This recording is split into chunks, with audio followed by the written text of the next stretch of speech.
Sabre gave me this pepper spray to review. This is the Tactical Clip Unit. That's the name of the pepper spray. It's just called the Tactical Clip Unit because it's meant to be carried on a belt because it has a belt clip, a very strong metal belt clip. The first thing I'll talk about is this enormous trigger. This is huge. This is the largest surface area of a trigger I have seen on a pepper spray. I think the idea behind that is that this is a law enforcement pepper spray.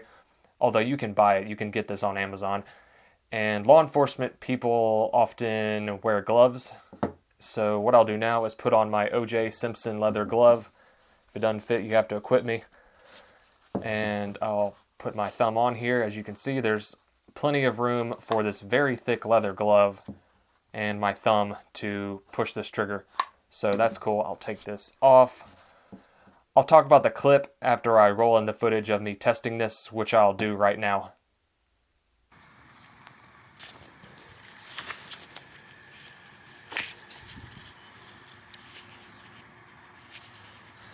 I'm at about 10 feet away.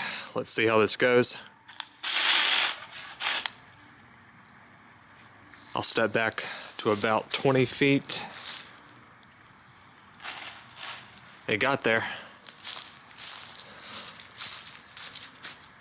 Sabre Red, telling us why the name is red. It's more orange in my opinion, but either way, it's very easy to see. This is a good spray. I like the belt clip too. Like you saw from my testing, this pepper spray has a good 15 to 20 foot range. That puts plenty of distance between the user of this and Mr. or Mrs. Bad Guy. It has that lovely orange color that Sabre uses in most of their pepper sprays. It's highly visible. It's easy to see moving through the air and landing on the face of an attacker. I like the belt clip. It does work good. As you saw, it came off the belt really easily. It came off my belt really easily. It's really hard to lift this, which means that this isn't going to come popping off of a belt. You could run with this pepper spray on a belt. So it's a good clip. It's a good strong metal clip. However, this spray will move when it's attached to a belt. It'll rock back and forth and change positions on you. That's not a huge deal, but just keep in mind that if you go to grab this, it might your hand might not exactly grab it correctly, and you might have to search for it a little. And that might be a problem if you're panicky. So I would just maybe mentally prepare yourself for thinking about, okay, where's my pepper spray? It's there, I got it. Maybe look for this. Maybe when you're drawing this, look at it where it's going. Don't just blindly try to grab it. There's something to think about. I wish this clip held it secure on a belt. I mean, it stopped it from moving. It is on there securely. This isn't going to come off, but it will just change positions on a belt. Enough about that. About drawing this pepper spray.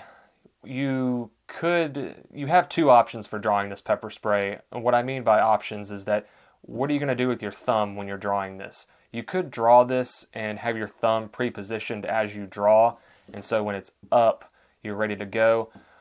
Or you could grab it and then once it's pointed in the direction you want it to, then put your thumb on it. I don't really know what the correct methodology is. It would be faster if you already had your thumb on this while you were in the draw stroke, while you were getting this ready to go. However, when you do that, if you do that, there's a risk of accidental discharge and wasting some pepper spray that is definitely not going to hit an attacker. So just think about how you want to do this. You might want to practice drawing this from a belt and see what works best for you. Do you want to have your thumb on it while you're drawing, or do you want to keep your thumb off while you're drawing and then put your thumb on when you're ready to shoot? Just something to think about.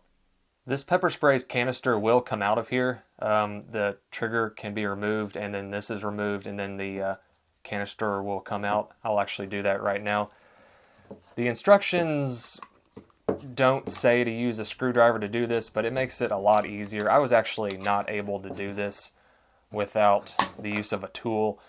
You can get this off without a tool. The hard part is getting this out of here. So you want to just try to jam this out of here with something flat. And so you can buy an extra canister and practice with one, and then take the used can out once you're done practicing and then put a fresh one in there. They don't have water practice canisters for this. You have to use a hot can. It's not a big deal to me, but just keep that in mind. I'm probably going to get some spray on me because it's a used can. I've only done this once before. Oh, you know what you can do? You do that. Push right there. There we go. That's how you do it, Andrew. There we go. Okay. And that's cool. I think the reason Sabre made this pepper spray like this is because law enforcement officers, they don't go into the field with used pepper sprays. Once they use a pepper spray, it gets discarded and replaced. But they can replace just this part and then keep this part. So I guess that's a cost savings for police departments. So I like that this is removable. And if testing your pepper spray out and getting a feel for it is a big deal for you, then this is a good pepper spray for you. Would I every day carry this pepper spray? I think I might, because I always wear a belt and I like belt carry. I currently don't belt carry. I pocket carry with a pepper spray with a pocket clip, but I'm thinking about one of these days carrying a larger pepper spray, and larger pepper sprays are usually best carried on a belt and not in a pocket, because that would be uncomfortable. So yes, I would strongly consider this as my next everyday carry pepper spray. And it's a good option for you if you want to carry a pepper spray on a belt. I think that's really the only good place to carry this. You could keep it off body in a purse or a bag, but I don't recommend that because that's a very slow way to get a pepper spray into action. But this is a great pepper spray for belt carry. If you want to see more good everyday carry pepper sprays, click the link down below in the description and give me a like and a subscribe. That tells YouTube to put this video in front of more people, and that helps me out and helps keep me motivated. Thanks for watching.